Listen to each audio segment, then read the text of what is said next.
March 5th, day 64.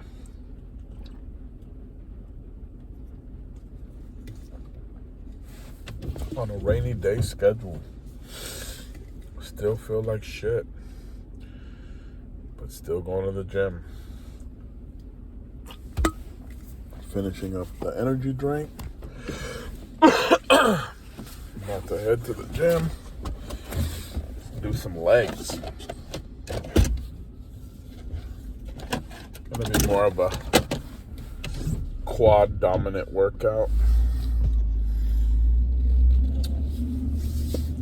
Probably gonna meet a friend over there, so that's cool. And then get this show on the road, man. I like rainy days, especially when I don't have to do shit. But I had to work this morning, got that done. Don't work the evening job, so that's why I'm going to the gym at 2 o'clock. My usual time that I like to go.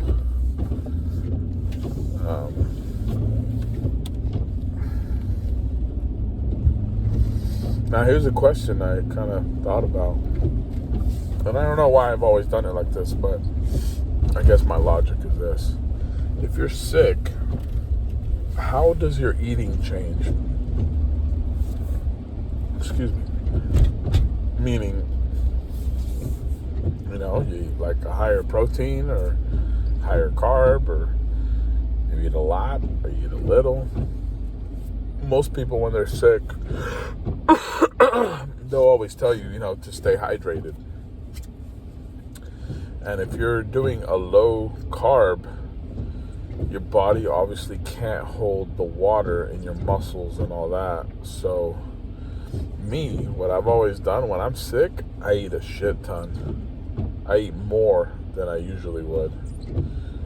And that's just to keep everything fully hydrated, since the carbohydrates are going to hold more water. It's always been my logic. Am I right? Am I wrong? I have no idea. I haven't Googled it or anything like that. But I've always felt like it did me better to eat a lot. So then when I came off of the sickness, I felt stronger. Not stronger than before, but I didn't feel weak, Because sometimes you get a fever, you're fucking fighting it, you're hardly eating, you're barely drinking anything. 2-3 days in, you finally start getting better. By day 5, let's say it's really bad and you start going back to the gym, you feel weak, you feel like shit, your muscles are flat. And it's usually hydration, You're just not hydrated. You're dehydrated. So I get sick, I eat more. I eat more carbs, a lot more carbs. I just eat more in general, mostly the carbs. But like yesterday, I made myself I don't know if everyone does this, but if I do it. So I ate some chicken a while back, and I saved the bones. I had a bunch of drumsticks. I saved the bones. I froze them, saved them. So then a situation like this came along. I threw all those bones into some water with some garlic, some salt, some stuff, some spices, and boiled it for hours, Nice hot boil. Then I added stuff, Then I added celery and a lot of potato. I had 2 big potatoes, sliced them up into cubes, threw that in there. I had some cooked chicken breasts, so I threw some straight chicken breasts in there. I did a whole head of garlic in there. Yeah, a whole head. And when the chicken bones and everything was in there, it dissolved. It dissolves in the water, so you drink all that shit. And it was great, man. I loved it. I took the bones out, put all that stuff together, let it boil a little longer, get the potatoes soft enough. Ate it with some unsalted saltines, and fucking wonderful. I ate 3 big fucking heaping bowls of that shit. Ate the whole thing in one sitting. And that kept me fucking nice and full and hydrated for sure.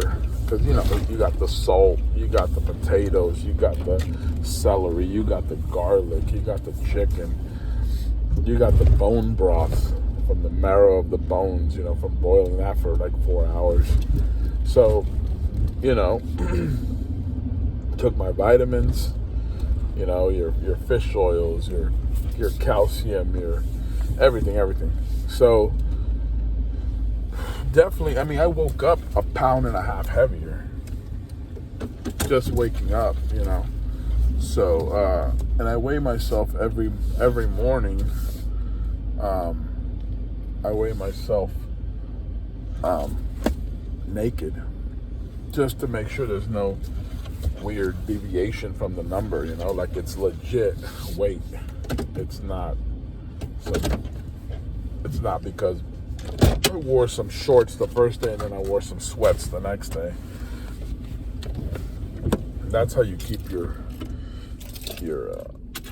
weight true when you're weighing yourself every morning like I do. But what do? You know. Also the sauna, the steam room, I do those as well. You know, if I'm going to the gym, which this year, like I said, for me to miss a day at the gym, it's going to have to be something pretty dramatic. It's going to have to be me losing a limb or the car fucking blew up, which I'm starting to think about fixing my bike and coming over here on my bike because it's really not far. Like I said, it's down the road. You know, so once the weather gets better, I think I'll do that. And then I'll start coming a little later when the sun is down so I don't get a fucking heat exhaustion. But we'll see. Anyways, gonna go in there, do some legs. Probably not gonna be too heavy, but we'll get it done. So it did end up being a leg day. Mostly quads. Actually, all quads. But when you do heavy quad lifts like a hack squat or a leg press and it's heavy, the hams are going to jump in anyways just to help you out, lighten up the load. So did I get a good ham pump? The hamstrings definitely got worked. And I finished it with some RDLs to give the hamstring a nice stretch. So went well. Solid. Push some reps. Sets of 25-30 on the leg press. And I actually went 4 plates on the hack squat, which is pretty cool. I had a friend there, so I had him watch me, just in case, you know, because I haven't touched that in a while. So did that, and went well. So now I'm headed home. Didn't get to do abs, but I'll do it nice and hard tomorrow, since tomorrow's just going to be cardio. Did about 10 minutes in the sauna, 10 minutes in the steam room. Still feel sick, but you could probably hear it in my voice. But all in all, pretty good workout. Feel good. Started it with 25 minutes on the bike just to warm up the knees, and got it. You know, only did how many movements? Leg extensions, then leg press, then hack squats, and then the RDLs. And that's it. And I did a variation. I did 3 sets with the barbell, and then I did 2 sets with the dumbbells.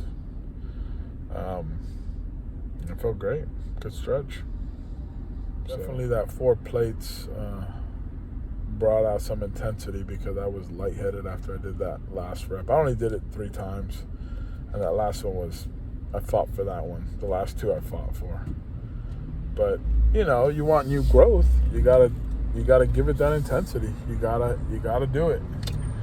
We were watching my friend's boy that he used to train, and we're just kind of watching him on the side once in a while.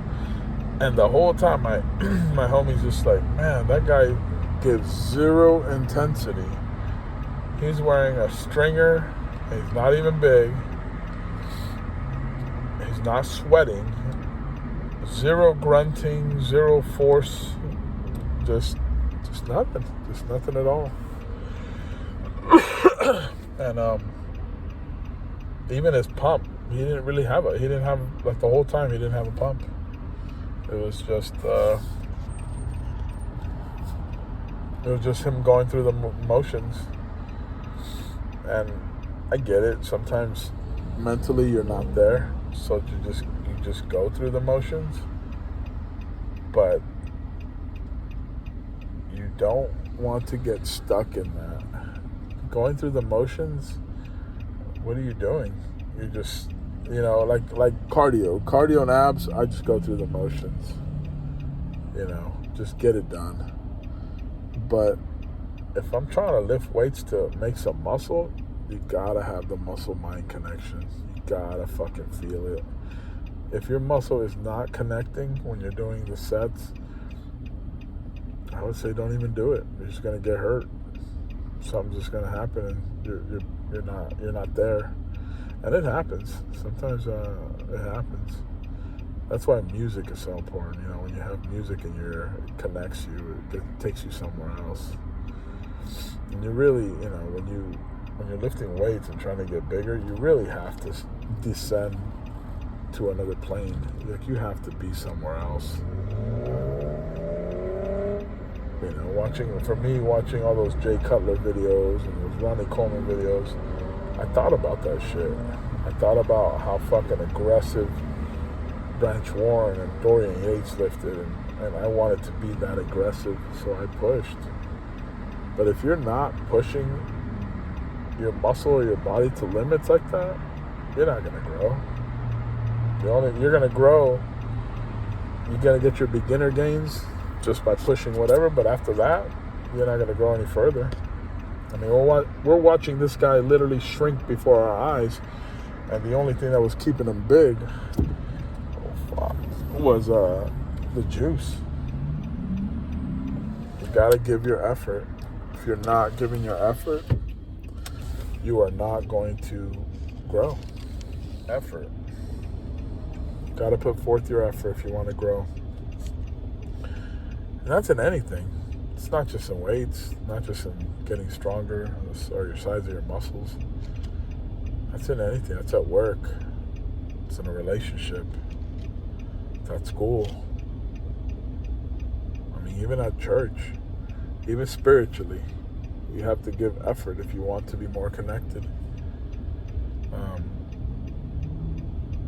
The lessons you learn in the gym, they're the same. Same for everything in your life. If you try your hardest, you will succeed. And like all things, too much is it's not always a good thing. Too much of anything. Too much playing video games. Too much eating junk food. Shit. Too much pussy. If you're every weekend meeting random chicks, I mean, what is that going to get you? It's going to get you diseases. It's going to get you drama. And then also, you're not going to meet your forever person, You're going to meet a bunch of whores, and your view of a woman, of a real woman, is going to be diluted. You're going to think that all girls are whores and that all girls suck dick on the first date, So when a man meets an actual woman, you just you're delusional. You don't know what the fuck that is. Same thing with gym time, a rep. You see someone do a rep and they're flopping like a fucking fish. It's like, no, bro. Keep your fucking toes down when you do that leg press. Keep planted, steady, nice and tight. Feel the muscle, feel the movement. So it's just so many lessons in just basic weightlifting. So, anyways, I am home, and I can tell you I am feeling hungry. I pushed some effort today, and I can feel it. I almost feel lightheaded. But definitely going to carb up tonight with some nacho salad and or nachos, whatever the fuck they're called. Plenty of protein, and then hopefully I feel better for tomorrow. Staying consistent, and let's keep this going.